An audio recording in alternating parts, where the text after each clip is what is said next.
Welcome back to Hannity Now. As we told you in our important opening monologue tonight, controversy continues to swirl around the former Obama Attorney General Loretta Lynch after it was reported that she was conducting official State Department business under an email alias, including conversations about her now infamous tarmac meeting with former President Bill Clinton. Here with reaction now, the Chief Counsel for the American Center for Law and Justice, one of the president's attorneys, Jay Sekulow, is with us. When you look at the Department of Justice and the FBI talking about, oh, let's put out talking points because an inappropriate meeting takes place, what does that tell you? Well, it tells me that they were, we put a timeline together, Sean, of this entire event, and it takes place over about 72 hours.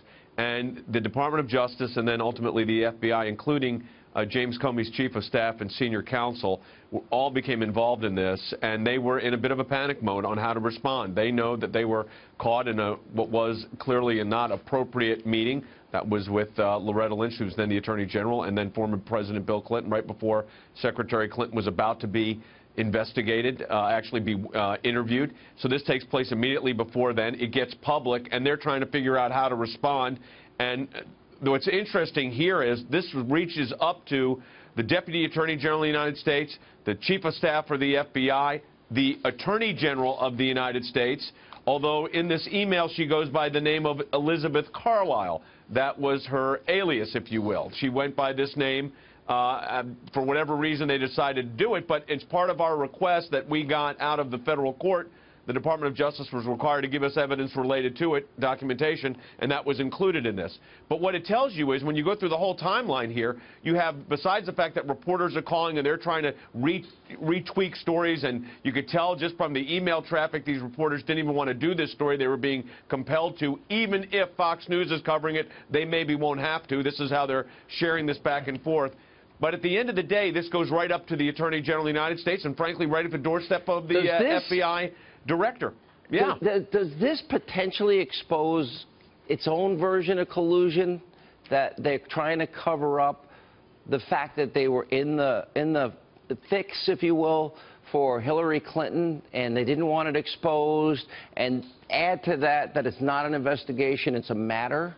I mean, that seems to be building a case.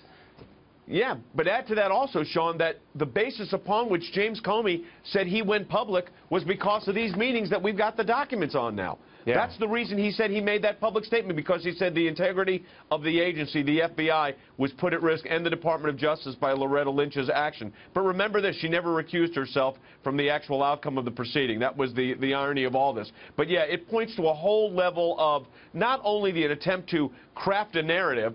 We are going back to court, by the way, to get what that final narrative was, because that they redacted. So we're going to get that from federal court. We're going back in. But what this shows today, it went to the Attorney General and went right to the doorstep of the FBI director and ultimately to him, because obviously his chief of staff informed him of exactly what was going on with this nonsense, because he comes out and makes that statement. And you can't look at that in a vacuum. You got to put that in the context of exactly what took place. He makes that speech where he exonerates, but he said the reason he went public when he gave his testimony before Congress, what was the reason he went public? Because of the meeting on the tarmac. What about that was the reason he did this? And his interview this weekend with Fox's own Chris Wallace? What is your take on that? Because I see investigative mission creep.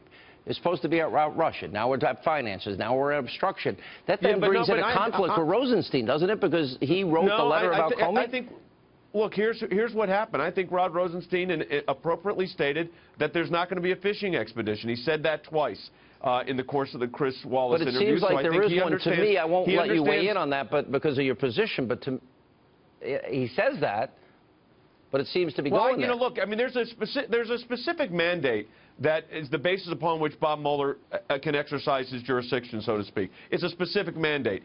And what Rod Rosenstein, the Deputy Attorney General, who's the acting Attorney General for this, said was, this isn't going to be fishing expeditions. We're not letting it go beyond that. It's going to be within that mandate, and he said it twice. So I actually think that was encouraging, that this is not going to be a fishing expedition, that they're going to do their job and do it expeditiously. Where are the special counsels on all the issues that I seem to be like a voice in the wilderness bringing up? Where's the grand jury on all this? I mean, ask that question. Where is the grand jury on all of what I'm holding in my hand? Why was none of this investigated? And no subpoenas issued there. So Can Sessions nobody under do that, oath? or does Rosenstein have to do that? Well, this is not related to Russia, so this would fall within the normal parameters of the Department of Justice. And Sean, to be fair here, they may well be investigating this. You normally would not know that was going on. That usually goes on if it's a grand jury that's investigating this. It's normally do their business without it being a public discussion about it. So maybe that is going on. But it does point to this. When you look at this narrative in this timeline on this FOIA request, it's incredible what was going on. They knew they had a tempest in a teapot here, and they were trying to figure out the best way to handle it. And it ends up being that James Comey's got to make that final statement, which I put the whole justice system at risk, if you ask me. Total corroboration that it's political, and you need equal justice under the law. All right, Jay Sekulow, thank you. Appreciate it.